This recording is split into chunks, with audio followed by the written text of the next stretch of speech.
Welcome to the Libraries and Weight Rooms podcast, your trusted source for simple strategies to improve your mental and physical fitness.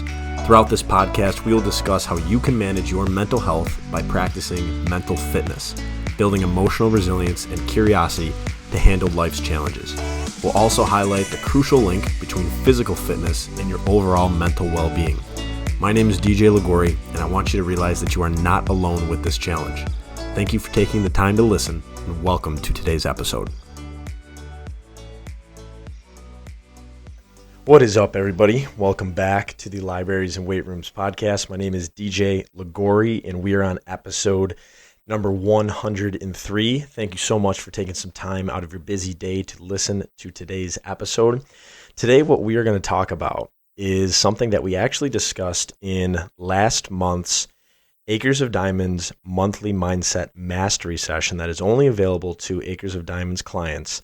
And I thought that the interesting thing about this discussion, I was like, as it was happening, I said, this would be something very interesting to put on a podcast because the overall idea was very uplifting. Like, I remember leaving that meeting and being like, wow, more people just need to hear about this idea and just make it part of their conscious awareness, because it's something that can truly change your life, and it can change the way that you look at things, change the way that you look at events. And it was actually something that Scott Gibbs, the co-founder of Acres of Diamonds, said in the meeting that I thought was extremely profound. Now, on a side note, Scott says a lot of things that are very profound, and I write majority of those things down. But he said this thing, and I was like, that could be something that could really turn into a podcast and really turn into a new way of life for somebody who could be listening to this episode today. And so Scott mentioned in this meeting, he said, life only gives you what you can handle. And I thought that idea was very interesting because in our lives, we will have events that happen, and we'll have challenges and stress and anxiety and all these different things. And don't we typically, I'm going to use the word typically lightly here, even though there might be a better word to use here, don't we typically make it through all of those challenges, right? Like, if you were to think about the challenges that have happened in your life, maybe it was an academic challenge, maybe it was a professional work-related challenge, maybe it was a relationship challenge, maybe it was a personal challenge that you had with yourself. Didn't you make it through that challenge? Right? You made it through in some completely different way that you probably didn't think was going to be the way that you were going to make it through it. We probably had this plan that, all right, I'm at point A and I want to get to point B, and it's probably going to be this straight line, when it ended up being this completely ridiculous roller coaster of ups and downs and backwards.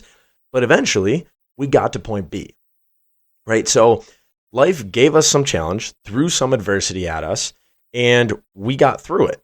And we got through it in a completely different way than we probably had thought or planned we were going to get through this event with, right? Tim Tebow said something on a podcast that I thought was just incredible. He said, adversity is here, it's on its way, or it just left, which basically means that adversity will always, in some shape or form, be in our life, right? Maybe it's a small thing of adversity, or maybe it's a medium or a larger area of adversity, right? But there will always be some sort of challenge in our life.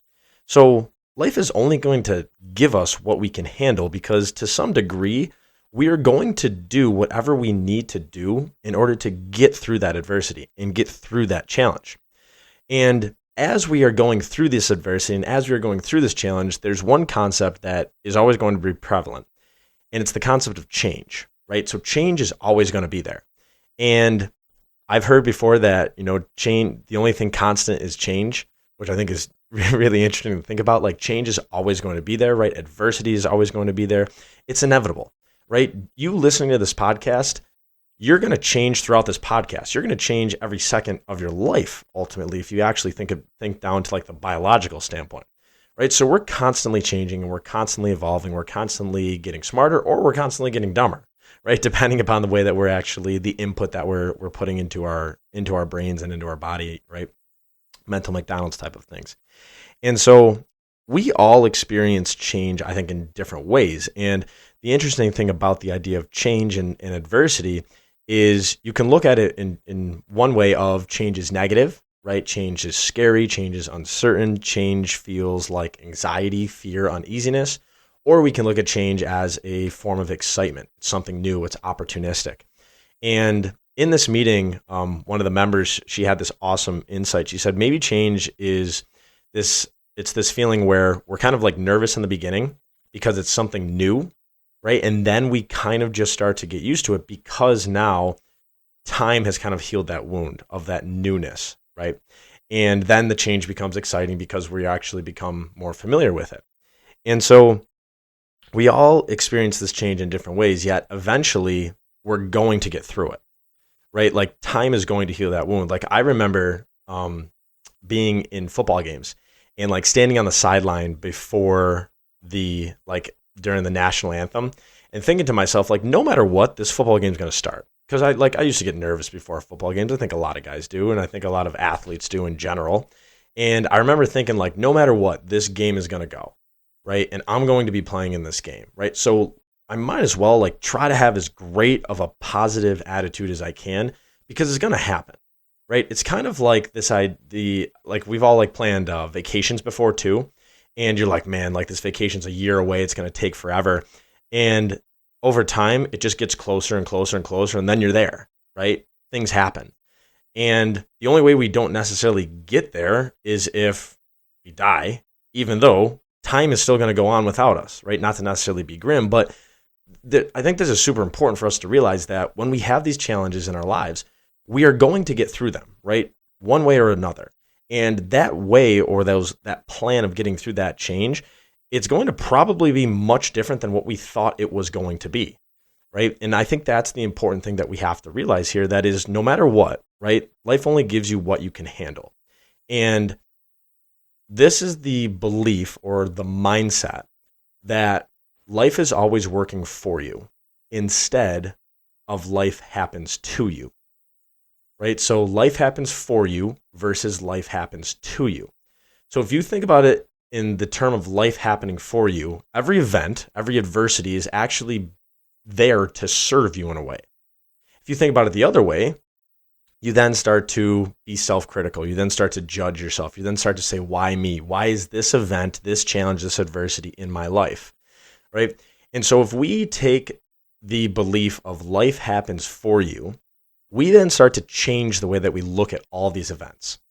And in order for us to get through those events, it might be a little easier because we now are believing that this event is in our life for a certain reason to teach us something that we might not necessarily know right now, which is okay, right? But if we stay in that belief, if we stay in that mindset, we're going to get through this challenge and this adversity.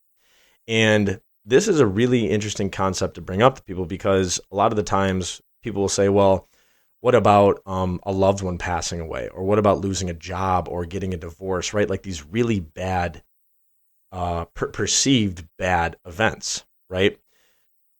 I completely agree with that, right? There are events in our lives that are really hard, very difficult to find, whether you want to call it a silver lining, a gift, an opportunity, right? Whatever that may be. But here's the interesting thing.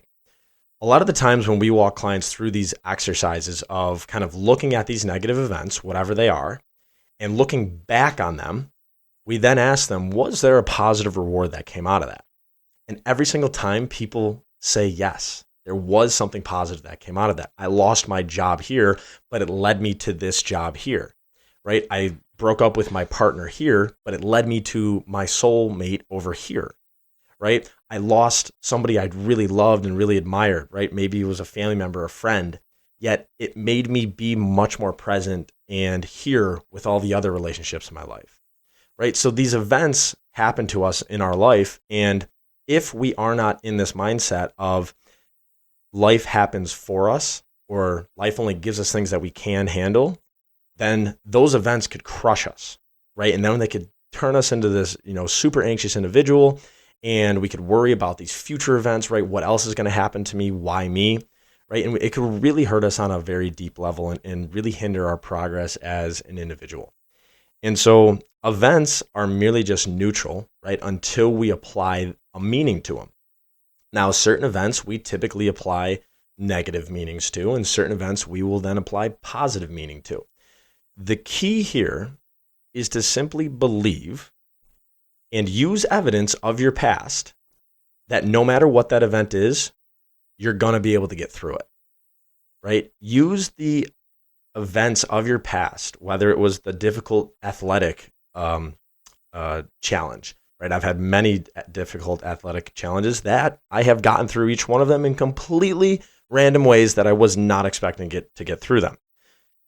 Professional challenges, right? I've had a lot of those, a couple, not a ton of those, but a couple of those as well that I got through in completely random ways that I was not expecting, relationship wise, right? Personal wise, right? So think about those challenges in your life and then picture how you actually got through them, right? Because I bet you had some sort of plan or some sort of process to get through them.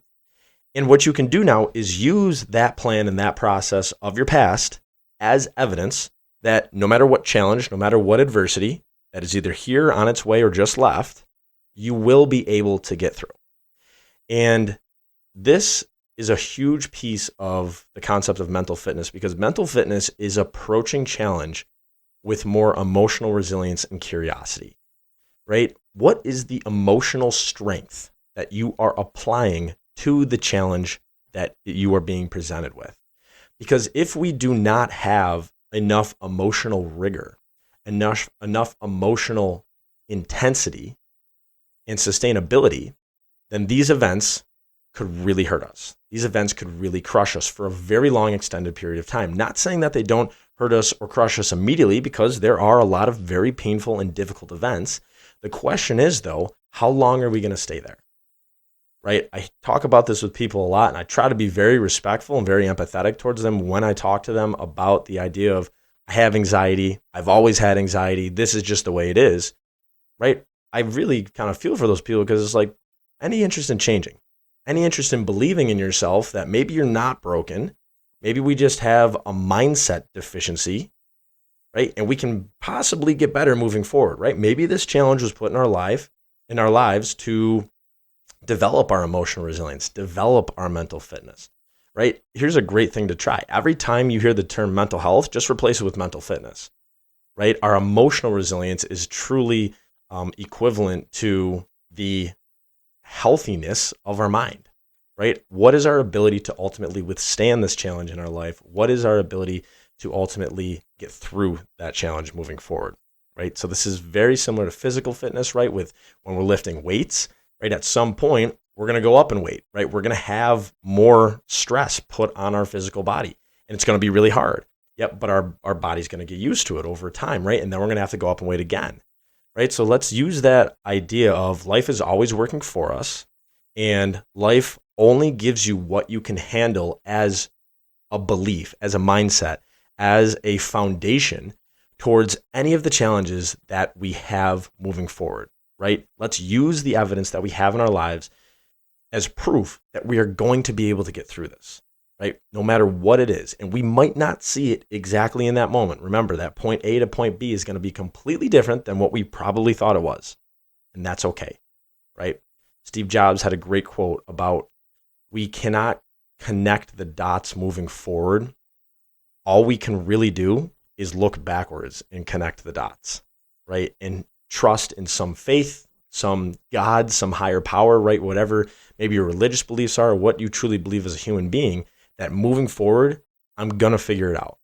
I'm going to be able to get through this challenge, and I'm going to develop into a stronger individual who is more mentally fit, who is more emotionally resilient, and can withstand the waves of life. All right, guys, I hope that idea makes sense. The idea that life is always working for us, right? And life will only give us the challenges. Life will only give us things that we can handle, right? And it might be a new thing to you, so I really just kind of wanted to introduce this idea today, just because, like I said, in that meeting, I just felt the power of how important that idea was and how we can use that idea moving forward to withstand any challenges that are thrown into our lives. So thank you so much for tuning in to today's episode. If you enjoyed this episode, send it to somebody who might need to hear this. Maybe you got it, some negative friends, right? And they think all the bad things happen to them, all the bad events. Maybe they need to hear this to change their mindset, and maybe you could be the person to help them with that. So thank you everybody for tuning in to today's episode, Libraries and Weight Rooms podcast number 103. and we will talk to you guys next week. We'll see you. Thank you for listening to today's episode of the Libraries and Weight Rooms podcast. If you received something interesting from today's episode, we would kindly appreciate if you could leave us a rating or a review, or even share this podcast with someone you believe needs to hear its message. The Libraries and Weight Rooms brand is a division of our parent company, Acres of Diamonds, where we are on a mission to end mental suffering through mental fitness. If you would like to learn more about our mission and support this cause, please visit our website at www.youracresofdiamonds.com. Take care, keep leading, and we will talk to you soon.